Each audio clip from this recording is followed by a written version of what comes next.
Hello and welcome to another episode of the Ice Cream for Everyone podcast. This is Willem Vanderhorst, your host for the show. All right, already another episode. I am late publishing. I'm behind on just about everything, which is exciting because I have too much things to do, new projects to work on, still shifting and organizing a bunch of stuff or recording. But I have to apologize to Jennifer, my guest today, and to my other guest. If you're listening to this and we talked in the past few weeks, know that I'm just a little bit behind my editing, but it's coming. All the episodes are coming and I'm catching up basically. For the people who are interested in the podcast, the service I'm using that had really clear sound, turns out now it's now the second episode, and I'm afraid there might be a couple more at least, where the sound is not exactly in sync and it's taken me a lot longer to edit. And I was behind editing just because of other things going on. So anyway, it's coming. And this conversation, I had really fantastic conversation with Jennifer. Jennifer is the Chief Experience Officer at the American Marketing Association. So we talk about design, but we also geeked out a little bit about Marvel and about Marvel movies. We recorded this conversation. So after Captain Marvel came out, like a few weeks after, but still a couple of weeks before Endgame, our Avengers Endgame came out. So there are spoilers for Captain Marvel. It's not really showing anymore. So, just so you know, there's spoilers, and we warn again, there's a few small spoilers for Captain Marvel, not massive. Really, we mainly talk about the music that goes along with the main fight scene. We're not really going into the details, but we do go into some other details about video gaming and about Destiny 2 and, her comparison and experience of designing for the marketing industry and working with the marketing industry versus the kind of difficulties that game designers have to deal with. And so that was fun. So that was really interesting. And we obviously talked about her background in design and her background in marketing and software engineering and what's going on with the American Marketing Association. So really great conversation. So just a couple of things before we go ahead with the rest of the conversation. I'm thinking about a potential pivot, or certainly an experiment, because I like to experiment and change things and switch things up. I've been, as you know, or as you might know if you've listened to more than one episode, I'm interested in play and games and gaming. And I talk to game designers, and I also talk to strategists and other professionals and designers within more marketing and advertising industry. And I'm still looking at ways to ally both audiences together and still look at what interests in me and what do I want to do with a podcast. And there's more and more podcasts coming out from actors, people that are kind of known within the advertising industry. And of course, there's tons of podcasts like that everywhere. Anyway. And, Mark Pollard is one of them. And I'm discovering some other podcasts that I haven't had time to check out yet. Like I think one is called the Disruption Podcast out of New York. All that to say, I'm now working and toying with an idea. What if I do what's called an actual play podcast, where you record people playing a game, in which case, right now I'm thinking tabletop role-playing games, indie tabletop role-playing games specifically, with a creative professional audience. So what if I actually invite strategists to come and play a role-playing game and re-record it, basically is what I'm thinking of. So I'm saying this because if you're interested, or if you're interested in the idea, if you do play games, or if you want to be on the show, just don't hesitate sending me a note. Get in touch either via email. My email is Willem, WILLEM @icecreamforeveryone.net, my main website. Or you can find me on Twitter at ICWillem, the letters I and C for ice cream. Willem, WILLEM, or Willem Vanderhorst, my main name. And if you listen to the podcast, you listen to the episode, it makes a whole lot of difference if you share the show with other people, just so that more people get to know it, and take time for a review. Give me a 5-star review on Apple iTunes, Apple Podcasts, iTunes, Stitcher, or wherever you get your podcast. If there's an opportunity to give a rating and a review, it lets more people find the podcast. And even better, just share it with a friend that you think might be interested in hearing it. I think that's about it for now. Yeah. Without further ado, here's Jennifer.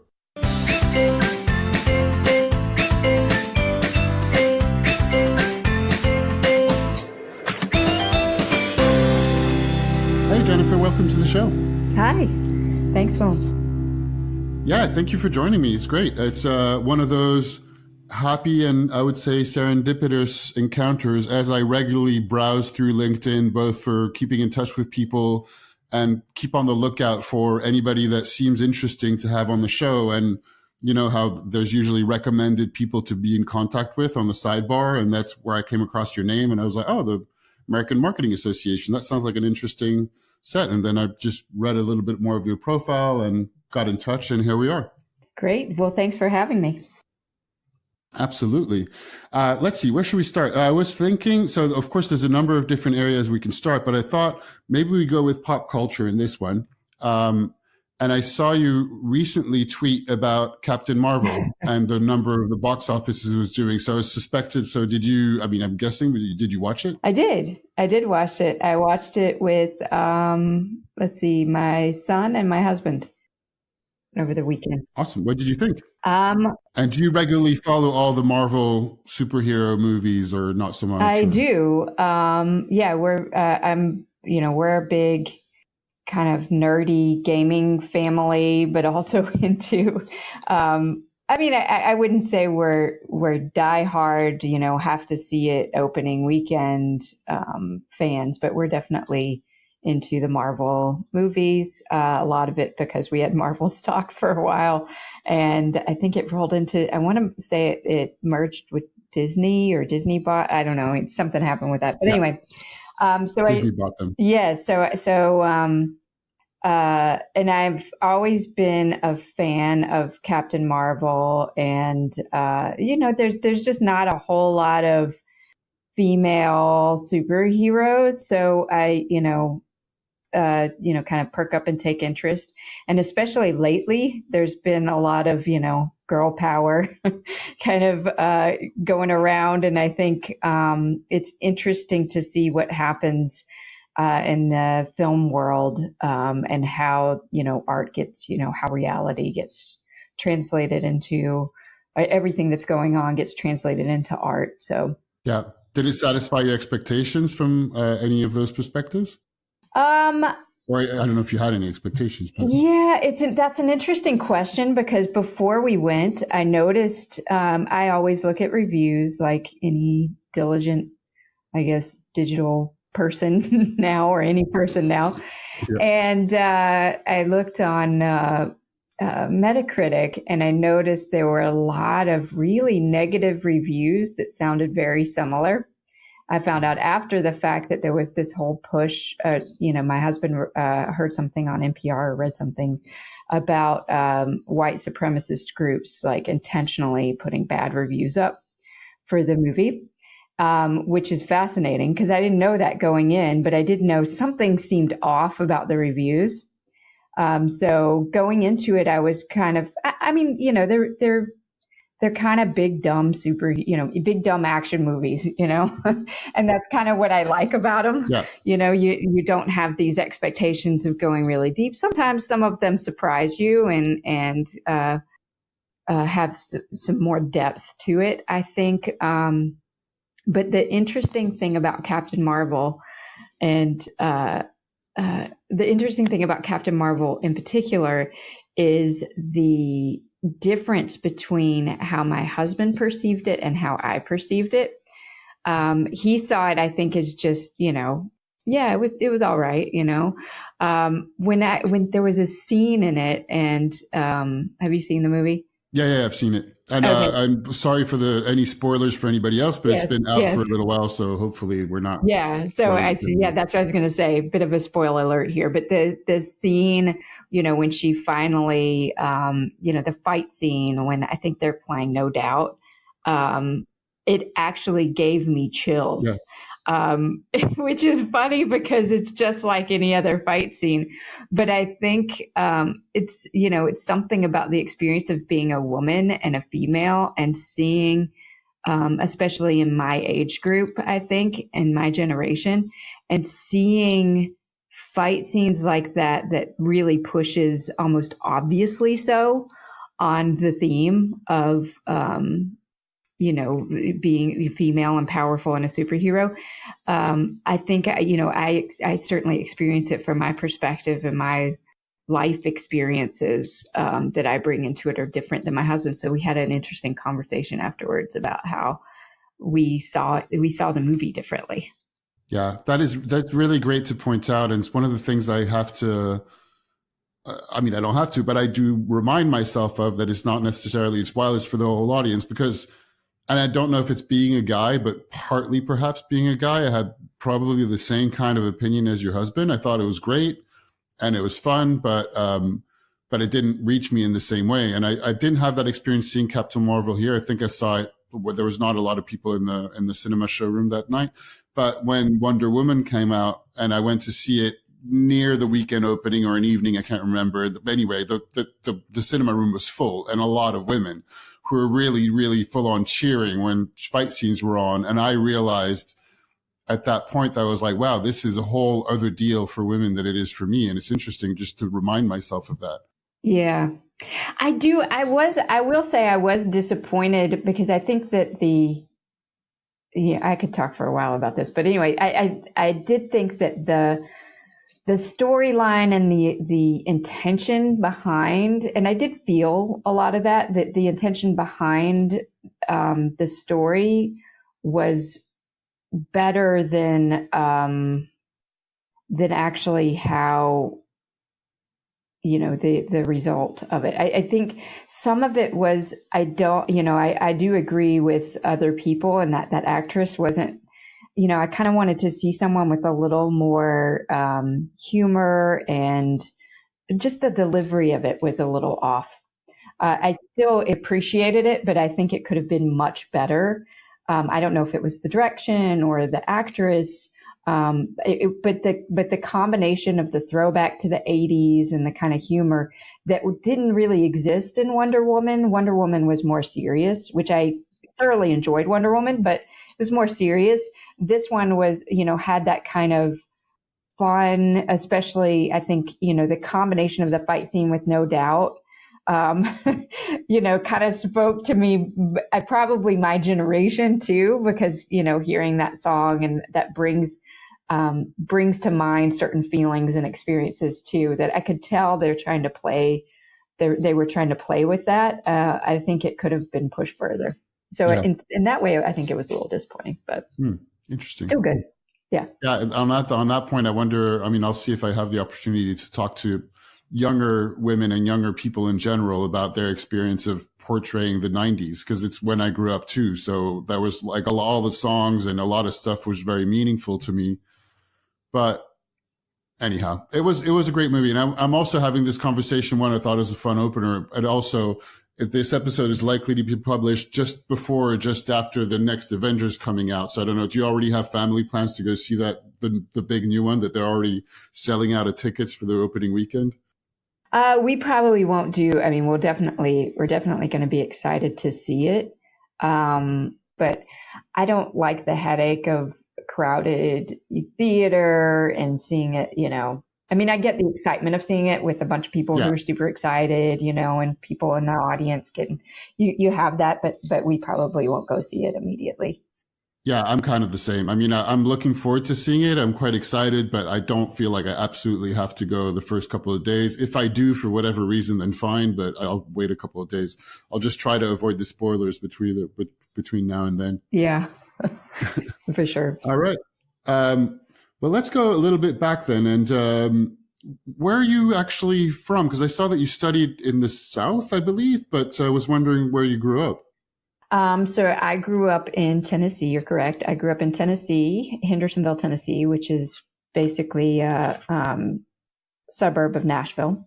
And went to school at University of Tennessee in Knoxville. They had a really great design program, still have a really great design program, especially for such a good bargain on education. I look at the cost of education now, and even back then, it was a really good deal for education. And how did you get into design in the first place, if I may ask?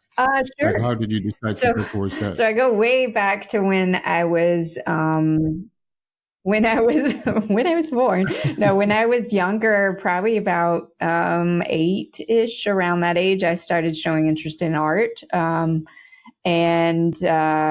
would draw all the time. And then I started getting interested in fashion design. I used to actually trace the models in the girl magazines that I would have. I'd trace the models and then create my own clothes for them. Okay. So Is I that got still, how old are you then? that lasted Ish. until about ninth grade, I want to say, Okay. ninth or 10th grade. And then I started getting more serious about art, studio art, fine art, and painting. And I went to governor's school for the arts, which was an amazing, defining moment, I I'm not think, in my familiar with that. education. Is that a particular school or is that a? Yeah, it's you go for the summer. I don't know if they still have it. So it was Governor School for the Arts, Tennessee, and we went to, I want to say we went to MTSU. We went to a college. We stayed in a dorm for several weeks, and you took college classes. You had to actually But prior to going to submit your college, then portfolio. technically. Yeah, it's basically like college, but it's immersive in the arts. Okay. So you had to submit a portfolio and get accepted into it. So they only accepted a certain number of people, and there was like drama and theater students there. I was in the studio art program. There was music, all sorts of things. Anyway, so and then they bring in performances. So we'd see the Nashville Ballet and all these it's just immersive experience in the arts. It was wonderful. Cool. And so was drawing all of your first kind of interest going in there? And did you extend to any other art forms after that, or? I think I went to art school. I went to Memphis College of Art my first year and majored in painting. And, it just, it's kind of one of those moments where it's like people always said I was good at it. And then I gradually learned that it's a learned skill. Being able to paint what you see, for example, I could do a great still life and got to where I could do great landscapes and portraits, and was really into figure drawing and figure painting. And when I transferred to University of Tennessee, I thought that I wanted to go into illustration because I thought, well, what am I going to do for a career for this? Right? Like, what do you do with art? Like, there aren't many, the term starving artist is a thing for a reason. So I had to make a decision. So I thought I wanted to go into illustration, right, for a living. And you had to make a decision between either going through the fine art program or going through the graphic design illustration program.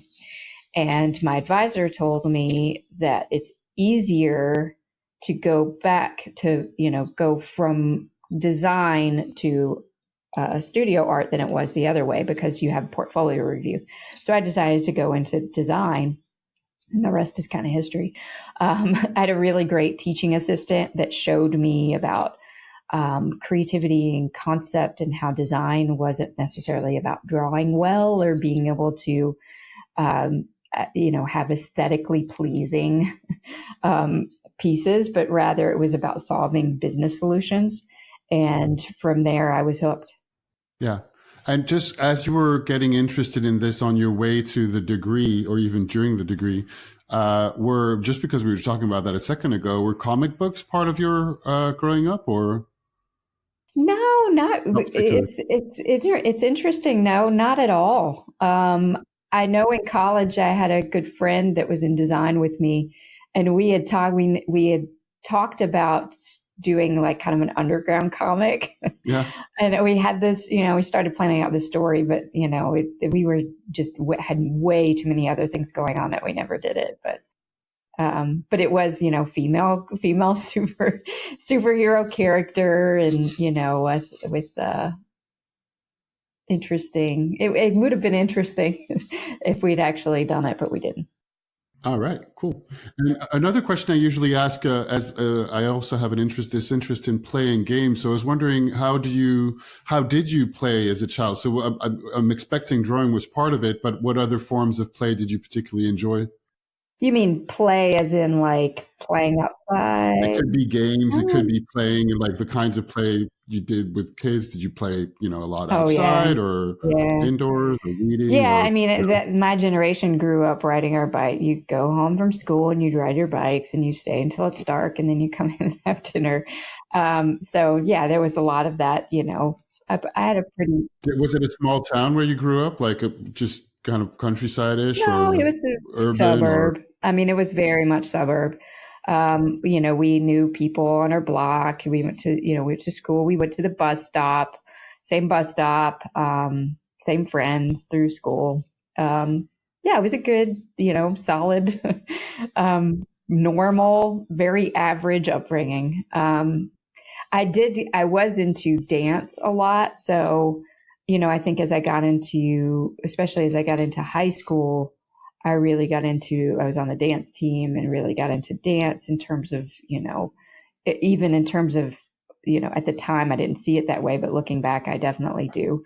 Dance is amazing in that it's a physical expression of art and creativity. So I've always been fascinated by dance throughout my entire life. Awesome. Very cool. Do you have any favorite either shows or dance shows that you particularly enjoy or would recommend seeing if they come through whatever town people are listening in? You mean live shows? I don't really. It could be either live shows or style of dance that you particularly enjoy or type of performance, or it could be either specific or general, whatever comes to mind. I enjoy all sorts of dance. We just saw Stomp, which is, cool. kind of like very approachable, fun. I like all forms of it. I actually taught ballroom dance in college briefly. It's all different, right? Ballroom dance, you're working with you're a team, it's two people and you're working together on creating and expressing yourselves together, which is, it's a whole other fascinating kind of look at. But then group dance, like performances, be they ballet or like a Stomp where you're working with a full group of people and choreographing it together. That's something that I'm fascinated by that I don't really get a chance to as an adult really participate in. I can only really watch. I mean, I guess I could, dig into it, but especially as I get older, it becomes less of an option. Choreographing an entire group of people and how that works and how they express themselves. But yeah, I'm fascinated by that form of creativity. Awesome. Cool. And and then you started your career and you had a long career on the design side, particularly. What kind of graphic design or work were you doing in that phase? So I've always, I say graphic, I'm not exactly sure, but yeah, so my degree is technically in graphic design. yeah. And, in college, the internet was brand new, right? Not an area where Yeah. designers, like web design was not really yet a thing. We were exploring it for sure. In fact, some of our projects were about exploring the web. I was always, I think throughout my career, I was always fascinated by what's next. And I'm sure a lot of designers and a lot of people and even technology type of careers are the same. I started out in broadcast design or largely in broadcast design. My internship was with a film production company, very small film production company, but we were doing fascinating things. My boss was kind of a self-made cinematographer and director that would do a lot of documentaries and was very passionate about that. But we did a lot of work for A&E, Discovery Channel, lots of corporate videos, but that were more in depth for TVA, for Tennessee Valley Authority. And, I was kind of spoiled. I look back and I think, I was really spoiled by him because he pursued his passion above all else. And I think I had it in my head coming out of school that that's what everybody did. And that's what work was like, Right. which, there was a, hard reality to face a couple of years after. But yeah, so I learned video editing and motion graphics. I was really good at After Effects during that time. got really good at, with the entire Adobe suite, but then also, learned a lot about telling a story through graphics and through really video. And I think, had to kind of pause on that for a while because the web and the internet didn't really, they started with Flash and there was a little bit of that starting to happen. But it was really constrained to being able to really utilize a lot of the more sophisticated, I guess, ways of storytelling and really being dynamic with that. It was very static for a very long time. Fast forward to I moved to Boston for a couple of years. That's a big leap, but moved to Boston for a couple of years and worked. Actually helped, ironically, moved from Knoxville to Boston and helped create the Do-It-Yourself Network graphics. Worked for a company called Laconnie Goldman that was doing amazing stuff in broadcast design at that time. And we created just when the DIY network was starting, which is, I think they're owned by it's somehow related to HGTV at that time. And HGTV was based in Knoxville. So I ended up on client calls with people that I knew from Knoxville, which is kind of a weird thing. Not a way to go about it. Small world, right? Yeah, of course. It is a small world, and the more experiences you get in those niches, the more people you know in it, for sure. Sure. Yeah. So I did a lot of branding and that, I guess you could call it marketing, but at the time I saw myself I've always seen myself as a designer and, thinking through design problems and, creative solutions for that. We did, so I kind of did a crossover when I was in Boston, worked for a company. This was, in the early 2000s. Well, it would have been late 90s into 2000. Okay. And worked for a company called Thought Bubble that did primarily entertainment. Like it was a web agency, but an interactive agency. But we did primarily film and TV interactive projects or web projects. So it started to make a crossover there, and then fast forward to Chicago and ended up at Harpo. And that's really where I kind of, was there for 9 years. So I kind of grew up through the .com, when the bubble burst from the big, during that, through that time into really digging into user experience design. And that's really where that part of my career kind of got into full force. Yeah, I was wondering how you shifted and how you viewed the titles between design and strategy, and when that shift came around for you, or how that was represented. Well, I think it was that shift definitely happened for me during those, 2001 through 2010. So that was around the time when UX design was really growing up and, blowing up. Just to make sure for anybody listening who's not familiar with it, can you just describe how you see what UX design is? Sure. I see it a little differently now. It's kind of evolved through the years, but at that time, kind of going from designing web pages, if you will, and, buttons and to really thinking about user flows and user journeys through a site. Really starting to look at how do you use both interface design and information architecture? So what pages are created where, what leads to what, even down to like where on the page stuff is, all of that wireframing, thinking about how pages flow through the site. We would actually look at, at Harpo, for example, some of the challenges there will probably never be recreated. I mean, there will be something sort of close to that, but what would happen is, Oprah had so much influence on the show at that time. So you'd have a show, you'd have an enormous amount of traffic coming to the site for a specific topic. And our website was largely the revenue was largely display ad based, right? So page views were important, and even specific views of certain pages, if we had sponsored content or advertising that needed advertising pages or microsites that needed some traffic, we would actually be looking at the site live and thinking, okay, what do we change, or how do we take advantage of this page that's getting a lot of traffic? If we had, there was a moment where we called it an endearing term, chicken gate, where she announced a coupon for KFC, and it actually blew up our site, right? All these people came to the website to get this coupon for a free meal at KFC, whatever.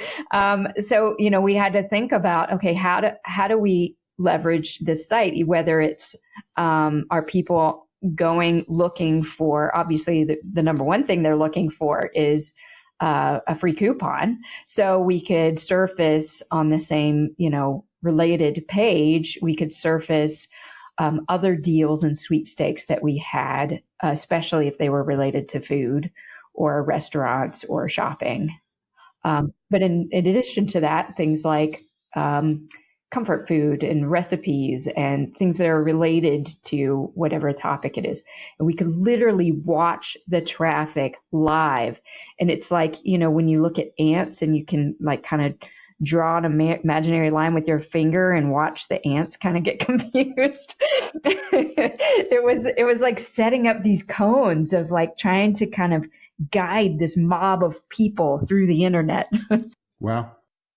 And so just to make sure I got this, because I think I understood from what you're saying, but just because maybe my own lack of knowledge, but you were working on, you were managing the Oprah Show's website at the time. Yes. As well as the broadcasting. Okay. Got it. Right. Yes. That makes sense. Yes. That would be a lot of people and a lot of traffic for sure.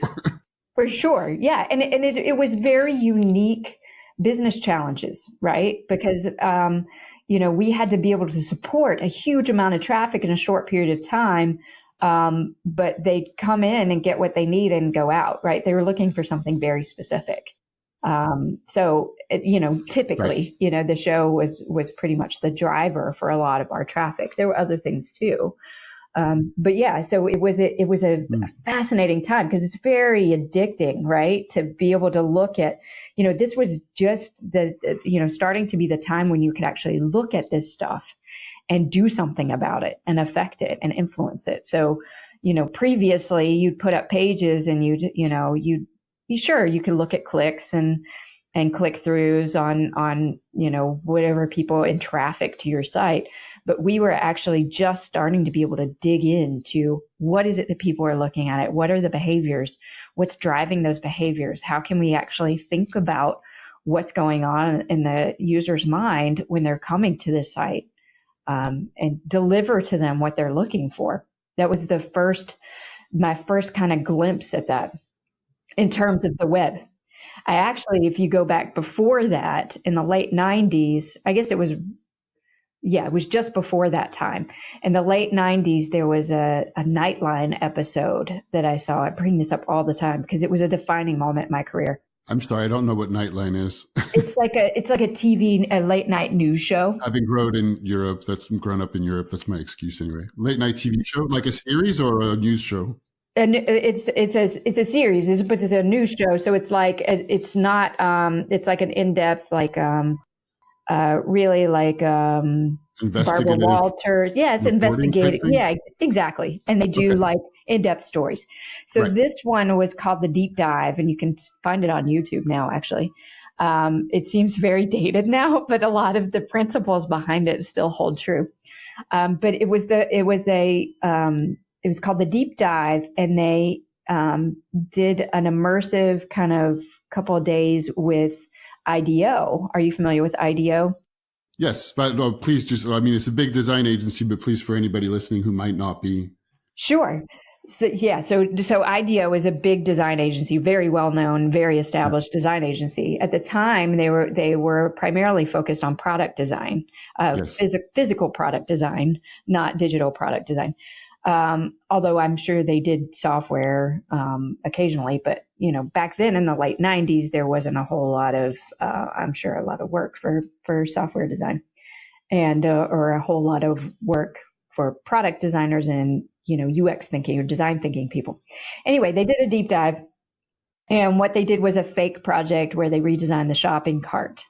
And they did the whole process, right? And this was my first exposure to seeing what product design companies actually do when they look through this stuff. So they went to, they did their research like in person, going to grocery stores, looking at how people did it.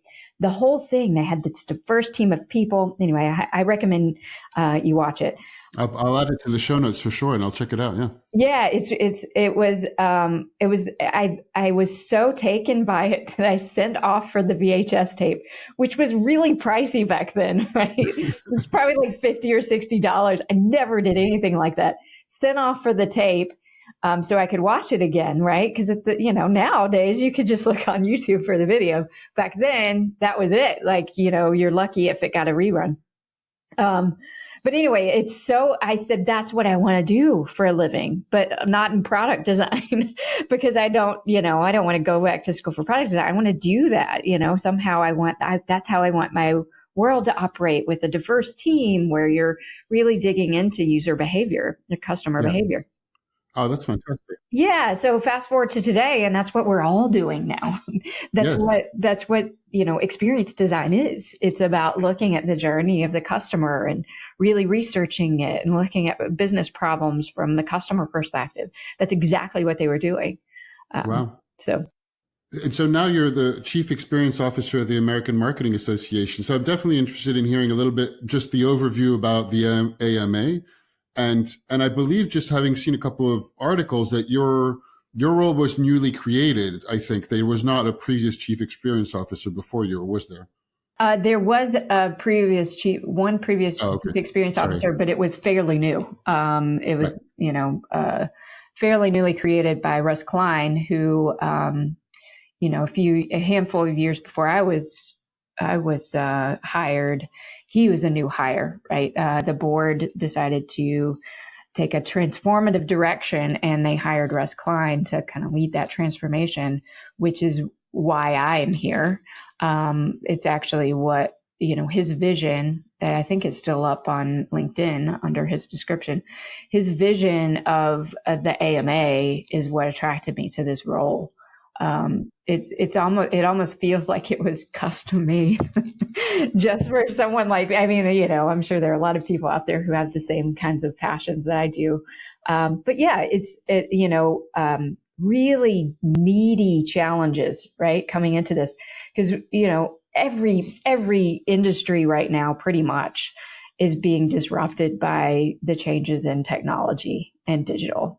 So every one of us are, kind of experiencing, no matter where I've gone, whether it's, working in an agency for different clients, and even the clients are experiencing this.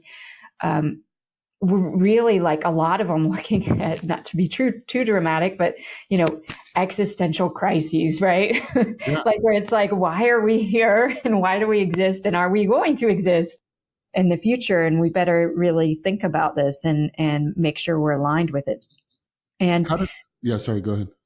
I was going to say the AMA is no exception from that. So you're not only talking about an association, which, associations, this is my first association. It's also my first nonprofit that I've had a, full-time employment with.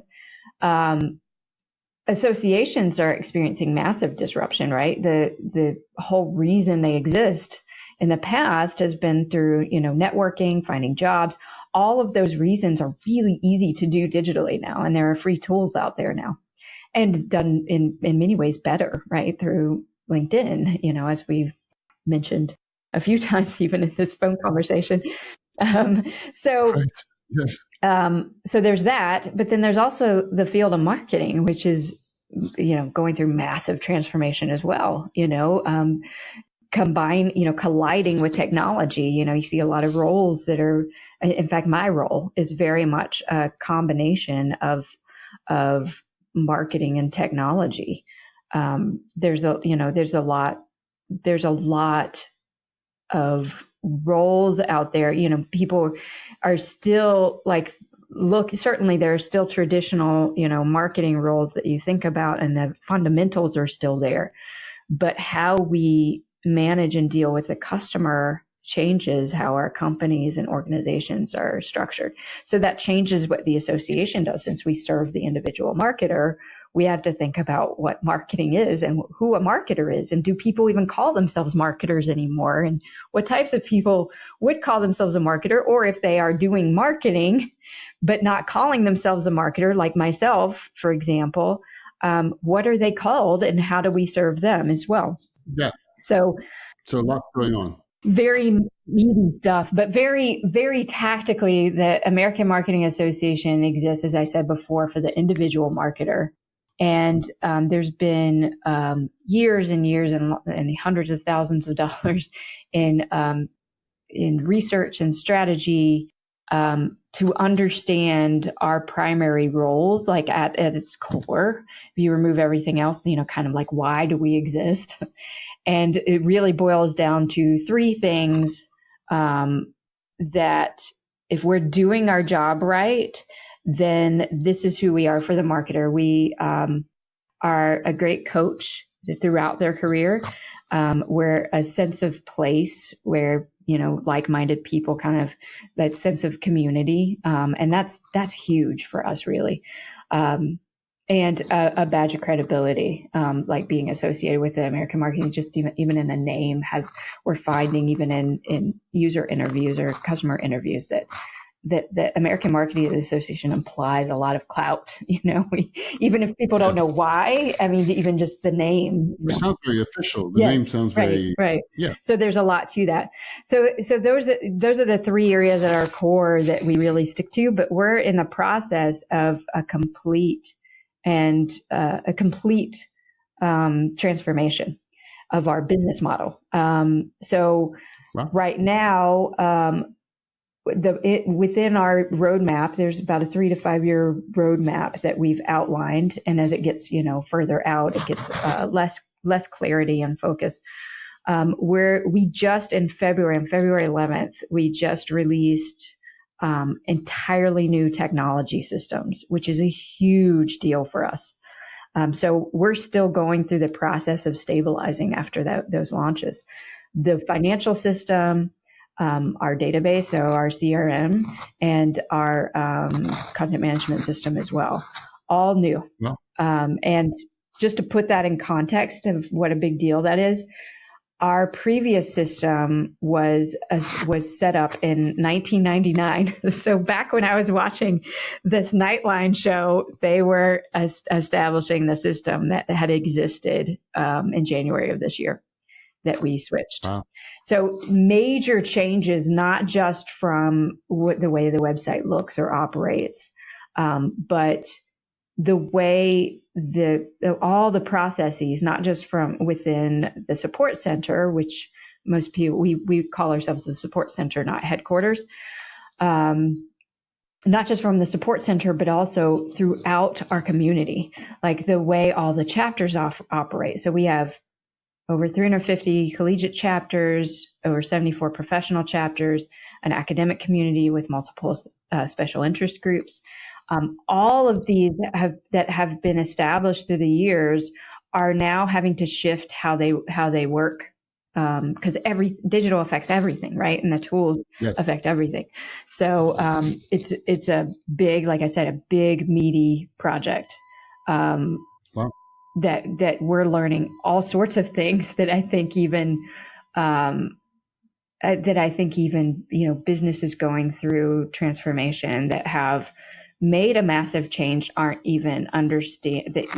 I feel like there's a lot of firsts that we're experiencing and pushing through because we're an association and because we are a marketing association, more specifically, because we're full of our association, our customer is full of people who are doing the types of things that we're attempting to do with the association.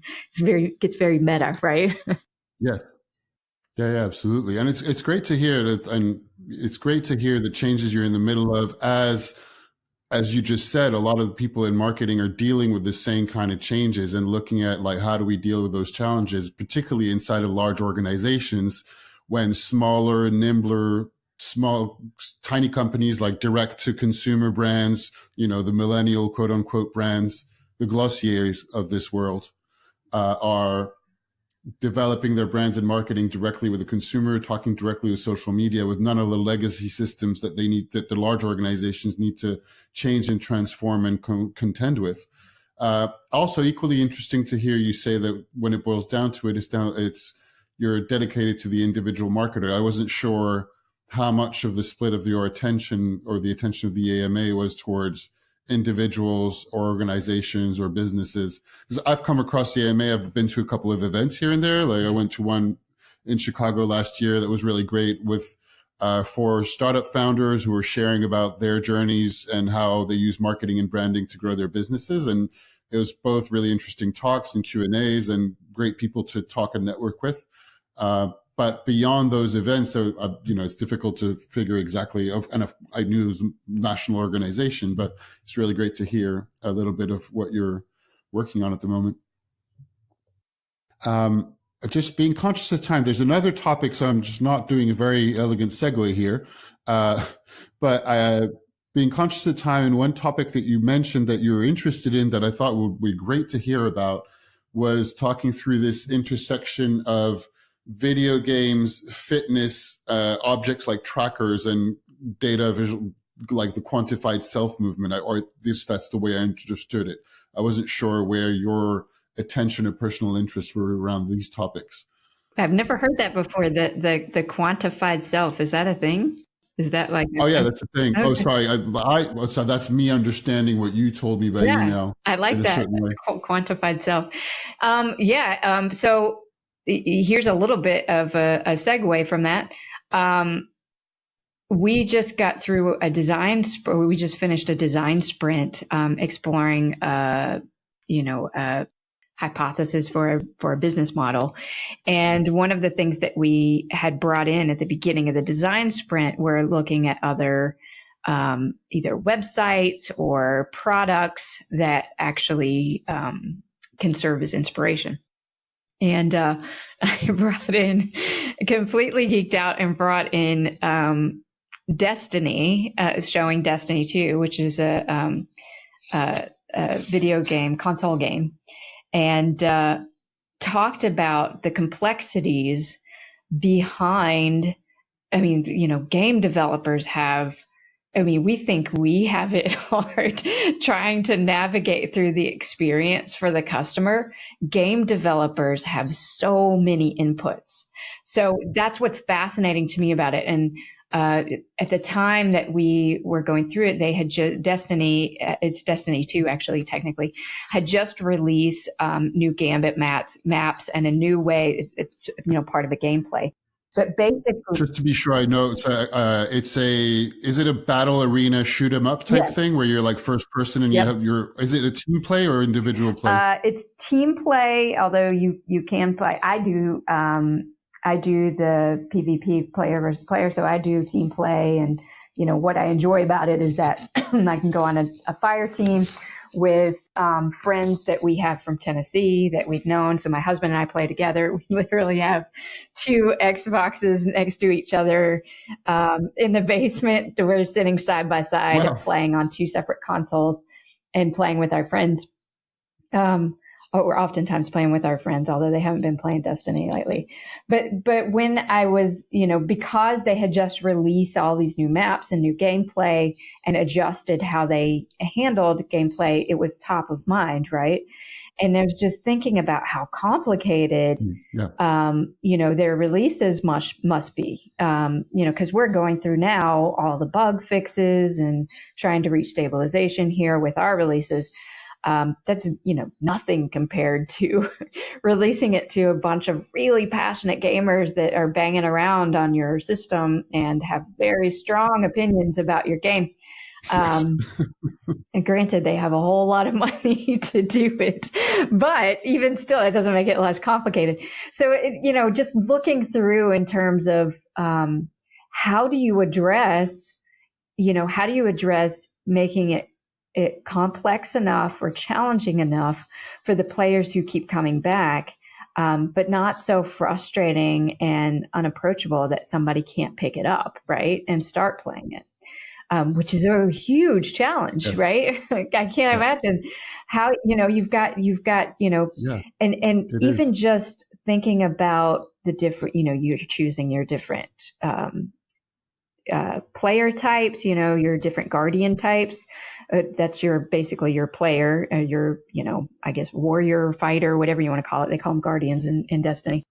You're choosing the different weapons. You're choosing different, you choose different weapons based on where you're going and what, are you playing Gambit? Are you playing Crucible? Are you playing, there are all these different game types that even different weapons do better against different enemies and in different types of games. And then, it's all these complicated things that get adjusted over time, whether they're, buffing a certain weapon or nerfing it back a little because it's too powerful, and just fascinating, right? It is fascinating. The constant tweaks towards balance in all those kinds of games, even more so that while tons of people are playing and participating, and tournaments and esports also just come out a whole other set of balancing. Yeah. They're super interesting to talk about. I could also geek out about it for a while.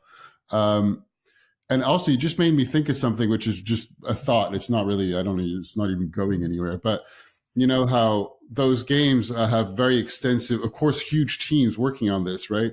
And extensive beta releases, alpha and then beta releases to test a lot of the gameplay live, to check for the bugs before the global release. Yeah. And startups in the Silicon Valley have done the same thing. And there's more and more speak in the marketing world for software and business software of or services of doing beta releases. But the level of interest, there's an army of people who want to play a game that want to be elected to play those and to test those beta services. When it comes to business software, maybe slightly less people absolutely dying to get in. Right. I just thought it was an interesting, even though I've been in rooms where we talk about the importance of the beta release. There's not that many users that are extremely motivated to go test and half break or check how it's working or not. Oh, sure. I don't have any solutions, just a random thought that came up while you were talking. Well, certainly we talk about, in fact, I think, Russ quotes, and we've been passing around this quote lately too. I think it's a LinkedIn co-founder that said this: if you're not embarrassed by your first release, then you released it too late. Which I think is very true. What's fascinating, and I'm actually working with attorneys and trademark attorneys on an upcoming panel in May, to talk about how lawyers and marketers can work together. But one of the things we're discussing is how much technology and software development and how software development teams work together and companies work, how much that's affecting marketing and really everything, but especially marketing right now. There's a lot of talk about the agile process, and people, we're all adopting faster because you have to get out there faster, right? It's, speed is critical. It's not even a nice to have, or it's not even that it gives you an advantage. It's you die if you can't get out there fast enough. So as a result, we're releasing all of these very flawed products and services and technology that people are the expectations too. You think about your expectations when you go online to buy something or even interact with a website are super high because you're dealing with Google and you're dealing with Amazon. You're dealing with software that has, millions, if not billions of dollars behind the creation of it and the maintenance of it. And you're playing in a world, if you're part of an association that's been working on software that's been since 1999, like having to play in that world with those customer expectations is really difficult. Because, in many ways you can't live up to that because you don't have the software development team to be able to accommodate that or even the speed, to release that. So you end up with, people, expecting that the cart process or the purchase process should be as smooth as Amazon, when dealing with a different type of product, but the expectation is still the same. So as a word of, sorry, were you? No, go ahead. I was going to say, as a word of a segue, just also still being conscious of time. And for anybody listening who might have the experience of frustration or anything thereabouts in dealing with a large organization that they think is not on par with the Google and Amazons of the world, what's the word of advice you have for anybody who's dealing with those kinds of situations these days in design and in marketing? And the word of advice would be to emulate software development, and which is what people are doing. The tendency is to want to, kind of fall back on what and go back to what software development calls waterfall process, which is basically building it to perfection or building it as close to perfection and then releasing it when it's ready and fully baked. The advice would be to, to develop some really strong armor and put your product out there when it may not be completely ready. Which is a scary thing for people to do, especially people who aren't used to putting incomplete stuff up there and having to, fix it live. So my advice would be to pick up some, basic software development processes and read up on it, read up on Agile. Is there one book that you'd recommend for that? You know what? What I would recommend right now that we've been looking at? There is a gentleman, what's his name? Alexander Osterwalder, who worked collaboratively, actually. He created a business model canvas and wrote a book called Business Model Generation. And it's it's looking at, and in many ways I see it as taking marketing and business design and creating it in such a way that you can be really agile with how you're looking at your business. And you can do really any structure as long as it's simplifying what you're trying to figure out. And as long as you're measuring it in the same way.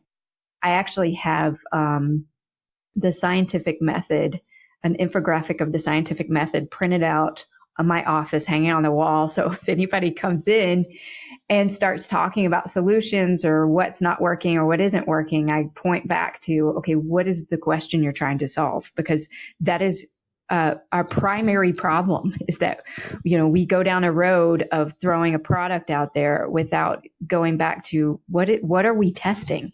What are we trying to find out? And, when will we know if it's working or not? So I would go back to software development and, look at even applying applying the scientific method to how you're working through things, and look at everything like a test.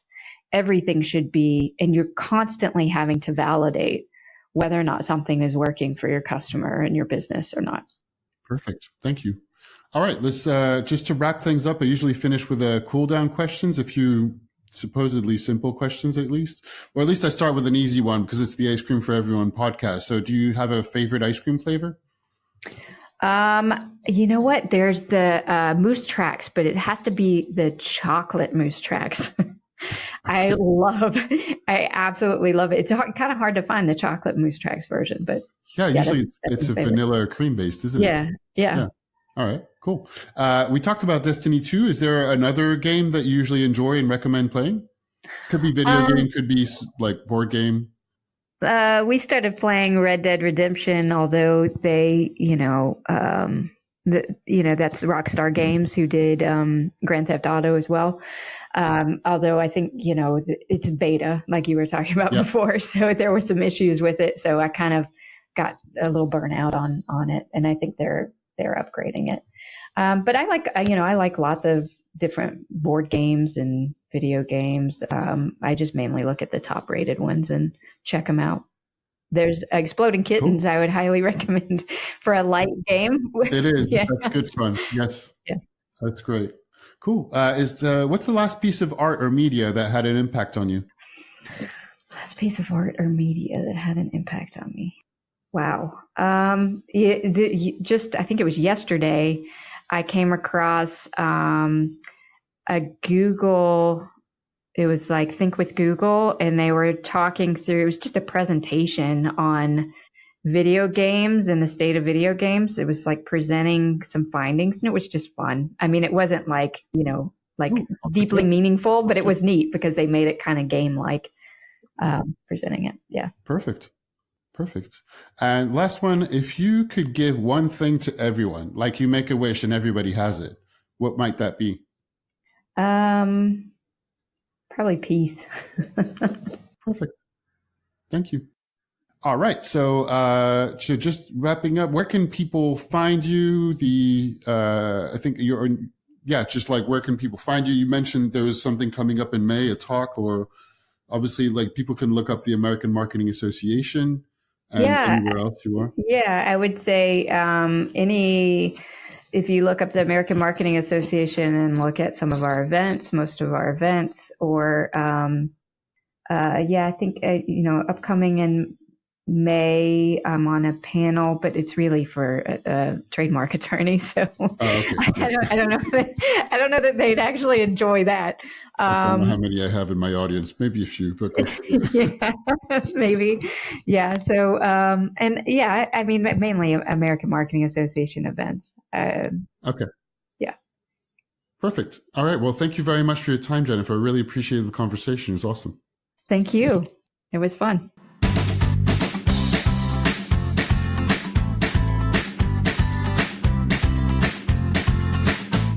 All right, another episode goes by.